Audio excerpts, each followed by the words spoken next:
देश की जनता को भुगतना पड़ रहा है, उसके नतीजा आज उत्तराखंड की जनता को भुगतना पड़ रहा है। हम जिस तरह 65 से 70 हजार गैस के सिलेंडर प्रतिदिन हमारे प्रदेश में खपत है, क्योंकि हाहाकार होने के कारण अचानक ये खपत डिमांड लगभग 64-75 हजार बढ़ गई, क्योंकि लोग सोचते हैं कि घर में खाली से पहले हम लोग जब आसानी से गैस उपलब्ध हो जाती थी तो बुकिंग केवल 65 हजार के 64-65 हजार के आसपास ही बुकिंग पर मंथ हो रही थी। लेकिन अचानक जब क्राइसिस हो गया, लोग लग रहा है कि गैस मिलेगी नहीं मिलेगी, इसमें बुकिंग लगभग 74-75 हजार हो रही है प्रतिदिन गैस सिलेंडर। इंटरनेशनल रिलेशन और लॉ का पेपर पढ़ाता रहा, जो हमने अध्ययन किया है एक विद्यार्थी के रूप में, एक शिक्षक के रूप में, जब देश आजाद हमारा हुआ था तो 2 विचारधाराएं पूरी दुनिया के अंदर लाभ अब तक हमको मिलता है। आज अगर हम फेल हुए हैं विशेष करके गैस के लिए, कोई आज भारत पाकिस्तान युद्ध हो नहीं रहा है, कोई भारत चाइना युद्ध हो नहीं रहा है, युद्ध ईरान इजराइल का हो रहा है, युद्ध जो है ईरान अमेरिका का हो रहा है। लेकिन आज पूरे देश पर जिस तरह गैस की किल्लत हो रही है, आगे चल के तेल की किल्लत भी होगी, ये कहीं ना कहीं हमारी विदेश नीति का फेल्योर है, जो अपनी पार्टी के कार्यकर्ताओं के लिए राजनीतिक लाभ के लिए कर रही है। किसी जरूरतमंद को देने के बजाय, किसी जरूरतमंद को देने के बजाय ये अपने कार्यकर्ताओं को व्यक्तिगत लाभ दिया जा रहा है। इससे मुख्यमंत्री विवेकाधीन कोष का दुरुपयोग हो रहा है, और छोटे स्तर पर नहीं हो रहा है, बहुत बड़े स्तर पर एक सुनियोजित तरीके से राजनीतिक कारणों से इसका दुरुपयोग हो रहा है।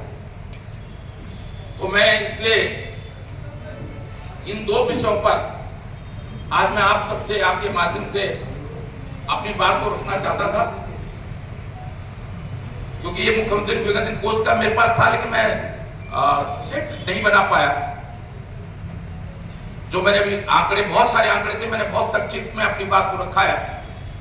हमने उधम सिंह नगर और चंपाव 2 जिलों, सिर्फ हमने 2 जिलों को केंद्रित करके, क्योंकि मुख्यमंत्री की विधानसभा का क्षेत्र था और उधम सिंह नगर में भी बहुत बड़ा दुरुपयोग हुआ है। आप सोचिए कि जब सिर्फ 2 जिलों में बड़े लेवल पे घोटाला हुआ, तो पूरे प्रदेश में हम अन्य जनपदों में हम सूचनाएं लगा रहे हैं, लेकिन सूचनाएं समय पे उपलब्ध नहीं हो पा रही, क्योंकि कई दिन हो जा रहे हैं। जो सूचना का नियम है कि 1 महीने के अंदर हर हाल में सूचना दी जाएगी, लेकिन बहुत समय उसमें सूचना को उपलब्ध कराने में और अधूरी सूचना दी जा रही है, दिया जा रहा है। जैसे मैं कुछ नाम आपके सामने रख रहा हूं, सुबोध मजूमदार है, भारत सिंह है, गोदावरी है, कांता रानी है, भरत बांगा है, ऐसे अनेक नाम हैं जिनको 1 लाख से लेकर 5 लाख तक हर वर्ष दिया जा रहा है। कुछ परिवार ऐसे, एक ही परिवार के, जैसे भाजपा के वहां चंपाव के जिलाध्यक्ष, उसकी पत्नी को भी, उसके बच्चों को भी 1 साल में कई 8 लाख से लेकर 10 लाख रुपए तक मुख्यमंत्री विवेकाधीन कोष से दिया जा रहा है। मैंने कहा था भी चाय की व्यवस्था कर दीजिएगा, आसपास कोई रेस्टोरेंट चाय बनाने के लिए तैयार नहीं। ये हालात है, क्या आसपास के रेस्टोरेंट बंद हो गए, कॉमर्शियल गैस इस समय बिल्कुल उपलब्ध नहीं है। सरकार चाहे जितने दावे करे,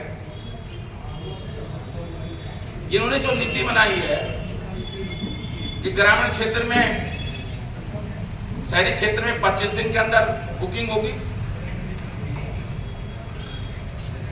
और ग्रामीण क्षेत्र में 45 दिन में होते।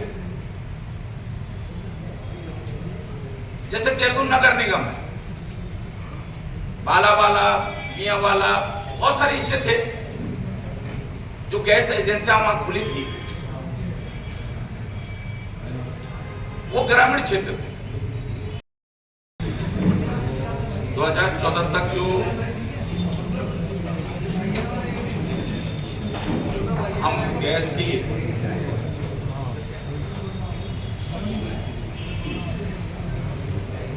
आपूर्ति होती थी वो लगभग 66% 2014 से पहले जब तक कांग्रेस की सरकार है, और आज लगभग 83% 83% देश में गैस की आपूर्ति की हो रही है। गैस की मैं क्योंकि मिलिट्री साइंस का विद्यार्थी रहा हूँ, शिक्षक रहा हूँ। पीछे मेरा अनुरोध है अपने साथियों से थोड़ा शांति प्रदान कीजिए। प्रदेश सरकार चाहे जो बात कर दे,